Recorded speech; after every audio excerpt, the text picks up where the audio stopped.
Coming to study in the Netherlands was already such a big step for me. I was and still am eager to grab any opportunity to learn new things, be it connected to my study of physiotherapy, healthcare in general, my love for arts, human rights, the future, self-discovery, really everything interests me. The honors program provided me with a playing ground to combine all of those things. And I came to the Netherlands with the expectation to be able to do just that, not knowing what there really was out there for me, but open to new innovations and approaches to the world around me. Hi, my name is Zaita, and I'm a third-year physiotherapy student and a second-year honors student from Indonesia. Back home in Indonesia, bureaucracy is a big thing. For health professionals who work together in rehabilitation centers or hospitals, they would have to go through a whole hierarchy of getting different people's approval just to be told what to do, with no proper say in what they thought was best for their patients. Doctors and surgeons were, most of the time, the only profession that had control of the patient's care. So mixing professions really wasn't a thing, and making sure decisions was quite hard.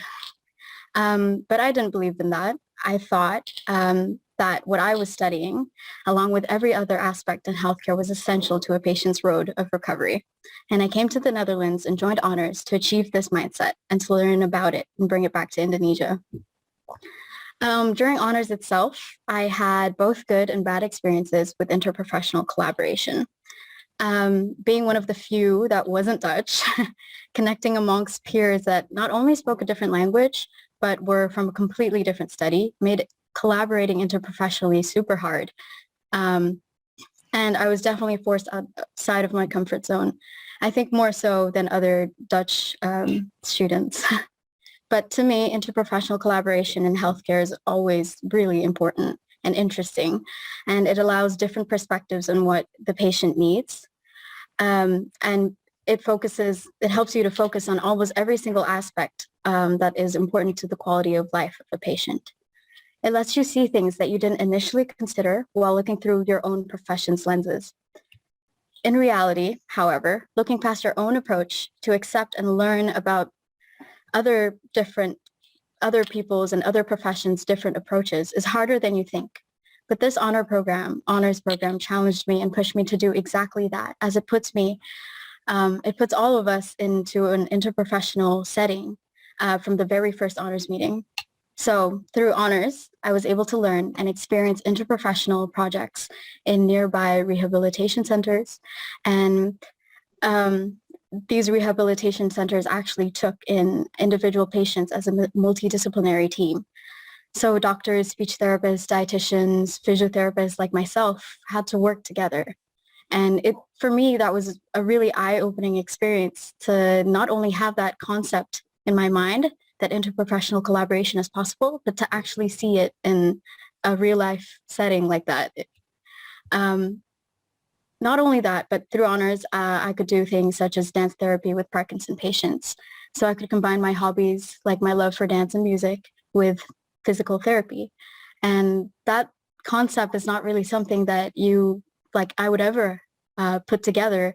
And it's definitely not something that would exist in Indonesia. Outside of my honors experience, outside of healthy aging honors, I had the opportunity to join modules such as Futures Literacy, where I could visit different scenarios of the future with other professions outside of healthcare and explore futures connected to healthcare from so many different point of views and so many different professions. So being in honors not only gave me the opportunity to do interprofessional collaboration, but it also opened my mind and broke down those boundaries or borders of carrying out interprofessional collaboration. So I could do it with not only other medical professions, but also with professions such as arts, communications, and business. So throughout honors, I was able to not only learn interprofessional collaboration as a vital part of healthcare, but to also apply that and experience that for myself. Honors is a playground to do just that and combine different perspectives to gain one whole new perspective on things such as healthcare. And now with my internships, I will be able to do exactly that. I'll be finding myself in a multidisciplinary team working on stroke patients. And I feel like honors is really something that has prepared me for that. So I will pass it on to Inge. Here I am, and I will start sharing screen. And this is the screen to share. And you all, vanaf het begin, ja. Do you? Yeah, there it is. You all witnessed and heard the beautiful story of Dayita, one of the honor students within the Honors Talent Program Healthy Aging within. And I'm here not only in this session about honors mindset, a student showcase about exploring the honors mindset of students, but for us, especially because we are a healthy aging program, it's very important to explore how honors and interprofessional collaboration in healthcare are co-combined. And what I want to share with you especially is that we find it that honor students seem to have a stronger positive belief regarding interprofessional collaboration than regular students. And first, that's a very big question mark where Dayita and later on Sophie not only tell you about, but they're also very active in helping us explore what that is. But first of all, I think it's important to mention what interprofessionalism is, because that's a definition or a word that has different, different meaning for different people from different domains. But in healthcare, it's when you talk about interprofessionalism, when you have a collaboration within teams of professionals from different expertises. And the aim is to create innovative approaches. So people use their own expertise to combine with other expertise and come up with something new. And mostly it's said that it has to be 2 or more different disciplines that have to work together. Doe ik iets niet goed? Moet die anders? Deze? Is this better? Nee. Oh, okay. Yeah. Because it's so helpful when students are there. They're very much better with all those things. Interprofessional collaboration, it's a very important issue within healthcare, and it's a very important issue when you talk about the future of healthcare. It's really an essential part of how we perceive the future in our society. And so also we need for our future professionals, like they're sitting in this room right now, we need to create a learning environment in which we prepare students to learn from and with each other in the future. And that it's not always easy to create that environment. And one of the things that we already talked about is, well, maybe we can learn from honors and how we can create such a learning environment. So that's a big question within the domain of the healthcare professionals about allied healthcare professionals, but also nursing in general. Well, we think that the honors program can serve as a testing ground or playground, like Dayita just mentioned it, for innovation. So also can help us to see how we can create such a learning environment in between professionals. Well, the Honors Talent Program, just in very, very short, it's an extracurricular program in which students from allied healthcare studies, so physiotherapy, dietitians, speech therapists, are working together with social work students and nursing students on challenging projects. It's a program of 3 years, 30 credits extra, Dutch as well as international students. And well, the aim is to guide students to become the excellent professional of the future. And in our perception, the excellent professional in healthcare is someone who can work across the borders of his own discipline. So that's what we are preparing them for. One of the aims of one of the questions that I as an honors coordinator am very interested in is this interprofessional context that we have in this honors talent program. Does it affect students' interprofessional identity? So what we did last year, for example, is to ask students who are starting off with the kickoff of the honors program, then in September 2019, that was to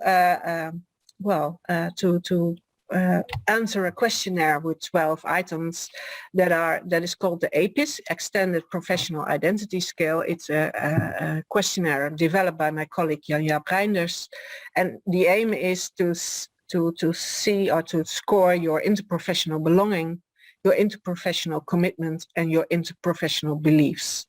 So in 2019 we had a first baseline measurement. 36 students from the then 48 students in the honors program responded to that. Well, I'll go quickly, you can read, but it's all the disciplines were there, and especially the first years of honors students. And what we found out is that honors students really seem to have a stronger belief regarding interprofessional collaboration than regular students. And that's a very important issue if you are working within the domain and within that education. It's not only that honors students seem to feel more connected with different disciplines, but also they really have an eager to work with other disciplines and not only look inside to their own beliefs. And well, they are very hopeful and enthusiastic about interprofessional collaboration, and that's a really nice thing to hear when you're working hard to prepare them for their future. What we are very curious about is how does this honors program, are there different students with different mindsets that are in honors, or the honors program and the contact is that creating different students and different mindsets? That's something we are now exploring. And well, just by asking and discussing it with our students.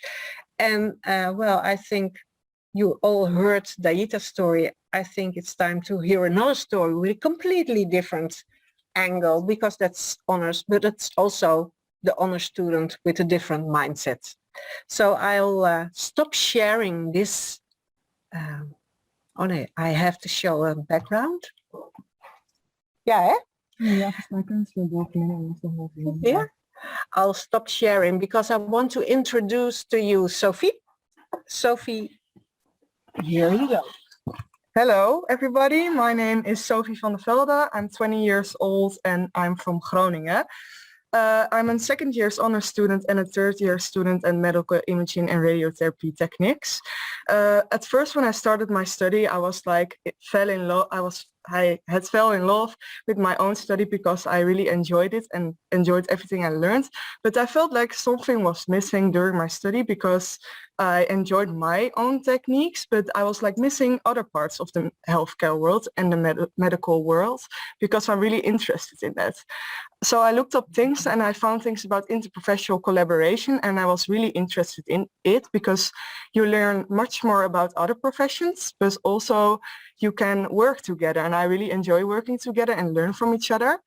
But I didn't really have experience with that in my own study because they were only talking about medical imaging and not really focused on other professions or anything. There was like one subject with other professions and that was it. But I felt like it wasn't enough for me. So I searched for something more, and then honors came on my way. And I was very interested because it has a lot of opportunities. And there are people like me who also wanted to do a little bit more than they're already doing. So I started with honors, and the first thing I find out it was about interprofessional collaboration, because you sit in a classroom full of people of many studies, physiotherapy, dietists. There are like a lot of people, and that makes it already interprofessional. I started multiple projects who are interprofessional. I did a little research on Revalidatiecentrum Friesland with many people of honors, and that made it already interprofessional because the different views of everybody and my view, and that you learn from each other and listen to each other. I also did a little starting project on dialysis patients and their living conditions, which also involved nursing students. And me as a medical imaging didn't really have like my own part in it because there was no medical imaging involved. But because I learned from the other people and thought about their views, I also could join this. So that's where for me honors I could do my own little interprofessional collaboration. But I don't only want to use it at the school. I'm glad I can use it at school to prepare myself for the work field and for later. But at the time it will come at the work field because there is where I'm about to be. So I was curious, is this in a work field the same at the school? Do you have interprofessional collaboration, or do you just work with your own profession? I didn't hope it, but when I went to my internship, everything combined. I learned about what interprofessional collaboration is, and it is missing at a lot of places, and how important it is for me and also for the patient. I went 20 weeks to Belgium, in Torhout, which is a little small village in Belgium with a little small hospital. The people there were only focused on their own profession, and if they had something to say about other profession, it was gossip. So it wasn't like really good. I experienced that the patient came by and I had to use nursing procedures on them, but I didn't know anything. I didn't know which tube I could remove or place on.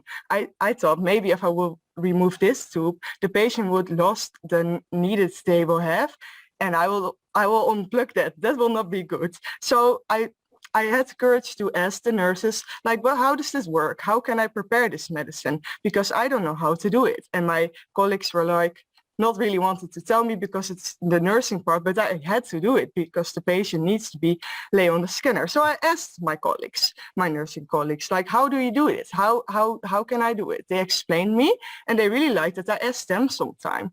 So and they were like curious about my part too. They asked, how does a CT scanner work? So in small words, I explained it to them, and they were like, I'm so happy you told me this. I never know what this machine was, and I work here 20 years. And I was like, well, now you know. So that was for me the place when I went on my internship where it all combines. Interprofessional collaboration is something, yeah, it's important. It needs to be taken care about. Everybody needs to have their own experience in it.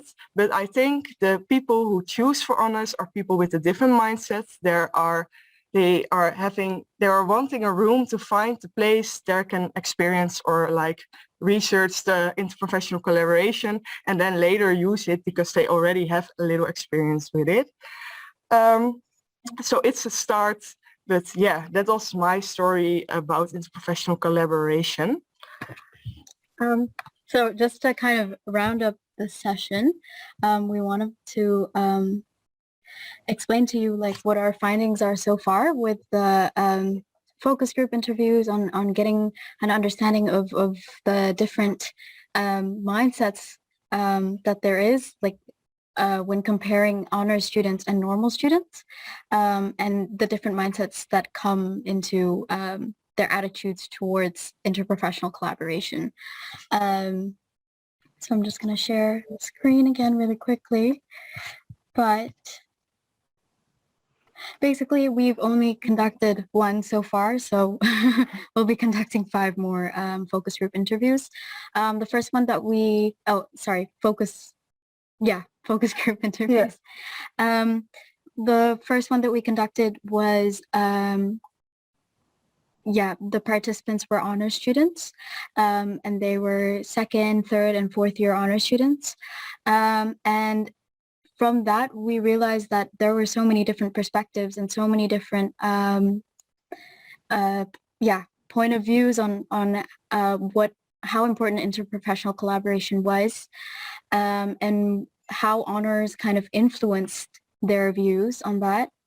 And only from that, we hypothesized that honors seemed to be an encouraging factor in exploring interprofessional collaboration, regardless of the mindset they had before joining honors. So to us, because honors is such a, it's a playground in order to be able to experience the different fields and experience collaboration with so many different professions that encourages students to actually have a more positive attitude and be more open into possibly exploring it and then working in a multidisciplinary setting in their work life after studying. So yeah, so that was our presentation. We would like to hand it over to Gemma, who will be talking about a different perspective of honors, which is the Fantastic Failure Lab. Thank you. Okay, thank you, Dia, Sophie, and Inge. Yes, thank you very much. It was very, very interesting. Lovely to hear your work. And of course, we will hear a little bit more from Daita shortly, as she's also involved in our presentation. So good afternoon again, everybody. My name is Gemma Coughlin, and I have seen many of you earlier today in the Pillars of Democracy presentation. But for now, I have the honor of telling you more about a different honors module called the Fantastic Failures Lab. We actually designed this lab to explore the mindset that students have surrounding failure. And joining me today are some of the wonderful students who participated. We have Annika Horstman. Come and say hello. Hello, everyone. Hi. We have Ayla Kubat. And we have Daita Urip, who you've just met and who will join us again. Una Cullen, unfortunately, couldn't join us today, but she was integral. There's Daita. She was integral in putting this presentation together. And shortly, these students are going to showcase their experiences throughout the course. But let me first of all start by explaining a little bit about what they were doing. Well, this was built on the principle that nobody likes to fail, and especially not honors students. Failure doesn't feel good, and it usually costs us time, money, and or self-esteem. And additionally, comebacks can be exhausting. Here's the thing though, to some degree, failure is an inevitable part of life. Whether the failure is big or small, none of us can avoid experiencing setbacks from time to time. And that's okay. In fact, it's more than just okay to fail. It's actually necessary. And according to many successful people and researchers alike, failure is actually good for us for a number of reasons. Failure makes us far more interesting because we tend to learn more from failure than from success. And it turns out that learning how to bounce back from a failure is an invaluable skill to possess if you wish to succeed. So throughout this lab, the students explored their own relationship with failure, what it meant to them, the effect it had upon them. And they developed some techniques for minimizing this negative effect relating to it. They learned to have a more healthy perception of failure. But enough from me. I think it's far more interesting that you actually hear directly from the students about what they have done. And again, my absolute compliments to all students involved, some of whom were even a little fearful of public speaking at the start of this course. So what a great leap it is now to be presenting at an international academic conference. My real compliments to them all. So you are also very welcome to ask our students questions at the end, but I will now hand over to Annika, Ayla, and Daita. Thank you. Thank you very much, Jen. I am a hard worker. I am my harshest critic. I am a perfectionist. And together, we are really, really ambitious. If we really want something, we will not stop fighting until we accomplish what we were fighting for. Our characteristics have opened numerous doors for us, and they have indeed brought us great success in these 20 years of life. But there is one thing that these characteristics do not allow. Something that we have been avoiding at any cost, and that is failure. For us, failure has always had a negative connotation. We perceived failing as something embarrassing. We perceived it as something that tells us that we don't have what it takes. Something that not only entails disappointing others, but especially disappointing ourselves. We were afraid of failing. We saw failure as a synonym for losing something, whether that's money, time, or friends, you name it. We have this mindset that there will always be something we lose when we fail. And with that mindset, we are not the only ones. We live in a capitalist society. And that means that we as individuals are valued most when we achieve more than physically possible. From early on, we are taught to work as much as we can, to earn a lot of money, to achieve more today than we did yesterday. When I, for instance, ask about my roommate's day, I ask her how productive she was instead of how she was feeling throughout the day. How good or successful our days are is measured by how many tasks we take off our to-do lists. It is not measured by how much time we spend with family and friends, how much time we sleep, or how many times we laughed. When we take a break from work, we feel uneasy. And when we feel troubling emotions, we push them to the side and deal with them at a later time. We simply distract ourselves by doing work. So considering all of this, it is no wonder that we have developed a negative attitude towards failure. Failure implies a lack of success. If we fail, we are not being successful. We are not being productive. We are not hustling. We are not earning money, or in our case, we are not getting those credits we need. So as we mentioned before, we become afraid of failure. And this fear is dangerous because it triggers us to stay in our little comfort zone, in our bubble. And it keeps us from going after our dreams or significant opportunities. We keep thinking, but what if it doesn't work out? What if I fail? And even if we do actually fail, we might not even give ourselves the chance to take a break. Often, we neither reflect on what went wrong and what we can learn from this, nor do we give ourselves credit for the actual process. And that is because we have internalized the hustle culture mindset. And while higher education often contributes to this mindset, the Hanze offers an opportunity for honor students to actually challenge it.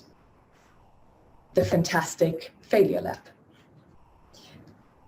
The Fantastic Failure Lab is a 6-session module in which we explore our own relationship with failure, what it means to us and the effect it has on us as students. We also developed some techniques to deal with and to learn to have a healthier perception of failure. Each session had a purpose. The first session was the kickoff, during which we first were confronted with the term perfectionism and how it is related to the fear of failure. The second session, we had dived deeper into the fear of failure, what it means to us and where it was possibly coming from. The third session, called Challenge the Mindset, started out with a quote. Ultimately, what we regret is not failure, but the failure to act. During this third session, we challenged our negative mindset at the negative statements and tried to give them a positive spin. During the fourth session, we were given information but also some assignments with which we could practice celebrating our failures. The final session before the final presentations, we were looking at ways in which we could let go of fears and take risks. For this, we were also given a workbook. The sessions took an interdisciplinary approach with exercises that stimulated creativity, self-reflection, physical movement, and critical thinking. To stimulate our creativity, we had interactive assignments during the sessions. One of these assignments was to draw our fear, which resulted in some amazing work, which you can see on the screen. The image of the dragon and the girl that you can see on the left side was created by Daria, a student who participated in this lab. Then, to stimulate self-reflection and physical movement, we were not only given assignments during the sessions, like taking a break and walking outside to think about certain things, but we were also given assignments in between the sessions, for which we should reflect on how these assignments went in a journal. This journal was entirely private, and we didn't have to share it with anyone. if we didn't want to. One of the assignments was, for example, to deliberately make mistakes, like arriving 10 minutes late to a meeting. In the sessions, we could talk about our experiences with the assignments, but again, only if we wanted to.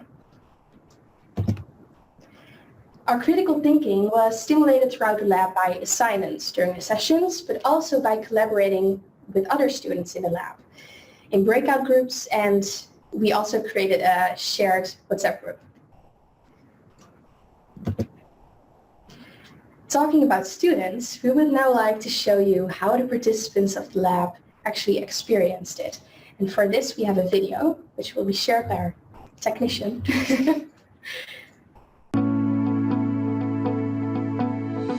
The Fantastic Failure Lab brought me a lot of wonderful things. It opened my eyes about my fear for failure and my perfectionism, and it helped me understand myself. I found people who are like-minded and who I want to work with. So I would say the Fantastic Failure Lab was an opportunity for all of us to look at what our mind and body does when it comes to failure. And after that, we could shift our focus from the negative aspects of failure to the positive ones. I think I don't even have to lie when I say that the Fantastic Failure Lab was one of my favorite courses that I took throughout the honors program. That's because it simply didn't feel like an obligation, another class that I had to go to, but instead it felt like going to this comfortable and safe space, meeting like-minded people and discussing all things about overcoming the fear of failure and overcoming perfectionism. Something that I took from the course is that a lot of the things we're worried about are not in our sphere of choice, and therefore we shouldn't blame ourselves for everything. The Fantastic Failure Lab played a large role in my personal growth in the past couple of months. All my social, personal, and academic challenges, all the failures that I made in the past, I've learned to now accept and celebrate, and to treat it as more of a learning experience rather than a roadblock. The lab also became some sort of safe space where I could share my fears and my experiences, and we could do that with one another, and it helped us realize that, you know, we're not alone in feeling like a perfectionist and feeling like we're not able to fail, when actually it's okay to fail. It's okay that, you know, we're not perfect, and that just overall helps me accept myself as a person and be proud of who I am. So the last session of the lab was intended for us to show our relationship with failure and to demonstrate how this might have changed throughout the lab. And the great thing was there were no limits to our creativity, which resulted in some amazing final outcomes. And of course, we do not want to take them from you, or keep them from you rather. So we have Ayla's final video, and please lean back and enjoy this amazing piece. This isn't the story of recovery or motivation. This is a story about reality and realizations.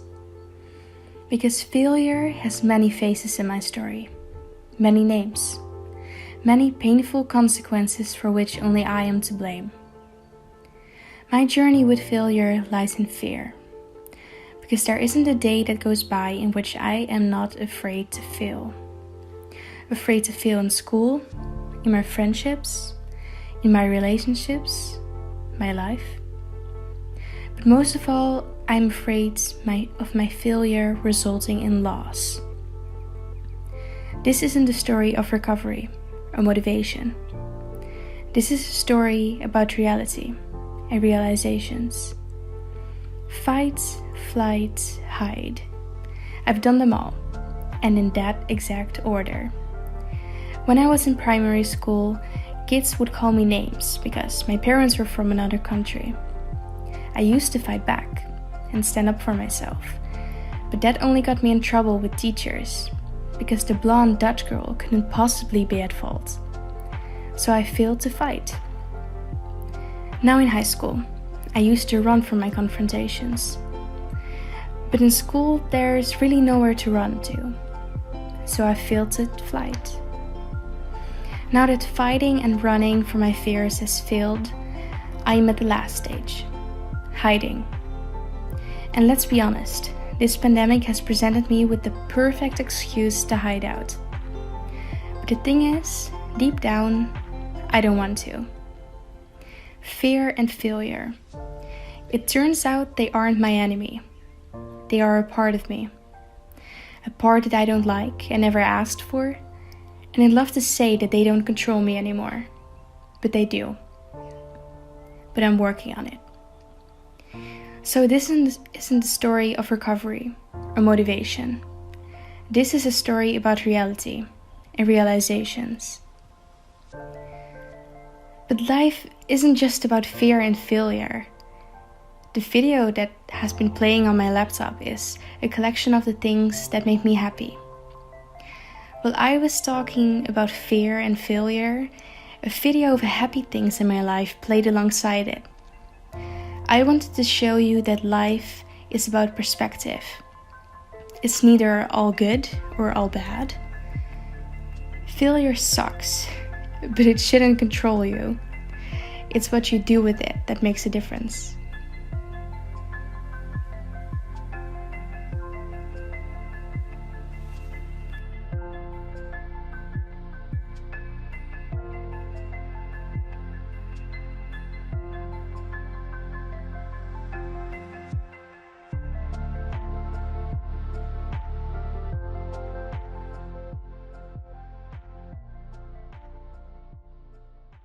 As we mentioned before, there were no limits to our creativity. So from my video, we jumped to an actual performance. Daita wrote the song Fear of Failure. So enjoy this piece of art.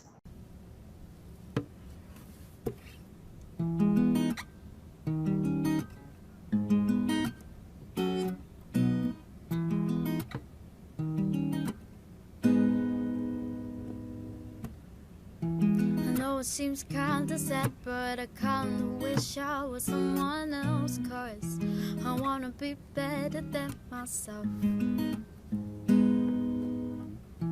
I know I sound hard to please, but I got standards I don't even want to meet.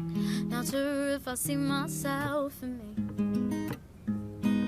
And I wanna speak up, but my head's telling me I'm not good enough to be heard. Am I worthy of that praise? Am I worthy of a good grade? 'Cause I'm trying my best and I don't wanna let you down or me down, or I'll fall right back to the ground alone. Some people say that I'm way too much of a perfectionist, but I don't feel near perfect at all. Don't know why it's just so hard to hide it, but I'm deciding not to care at all. For call you up for help, 'cause I know that I need it. Yes, I know that I need it.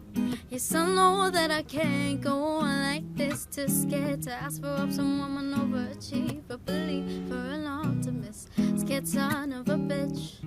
And I don't let anybody know that I'm imperfect, that I'm hard to fix. I don't wanna put a frown on your faces, don't wanna be a burden, so I'll just carry all of the weight of the feelings, of my feelings, of the feelings, and I keep it bottled up inside.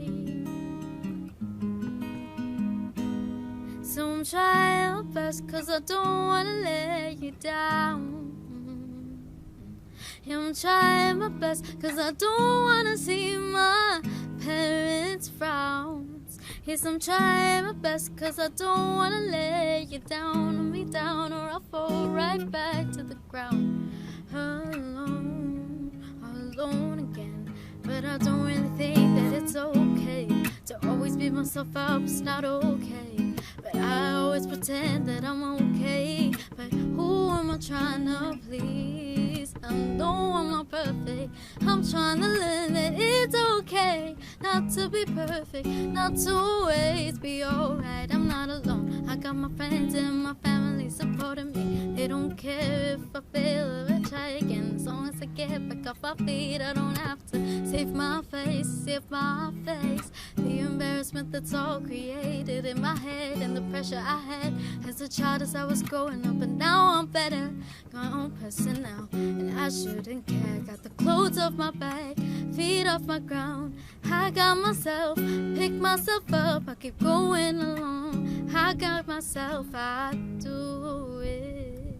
So I'm trying my best cause I don't wanna let me down. Yeah, I'm trying my best cause I wanna be proud of my own self now. Yeah, I'm trying my best cause I don't wanna let me, don't wanna let me, don't wanna let me down.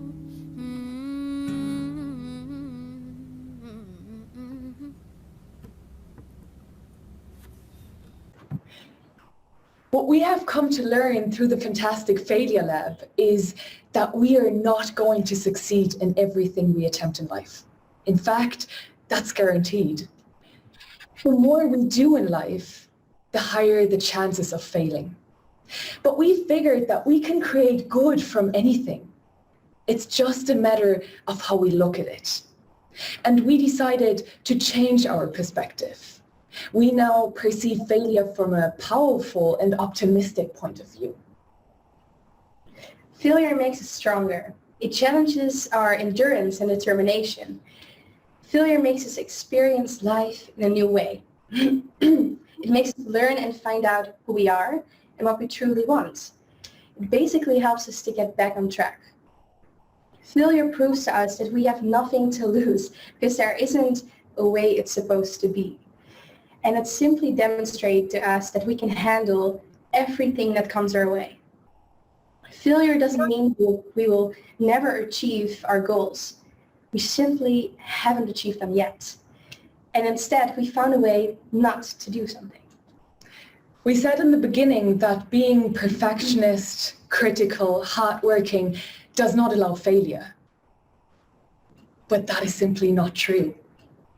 We always blamed our characteristics for not wanting to fail, but instead it was our attitude towards failure that did not allow it.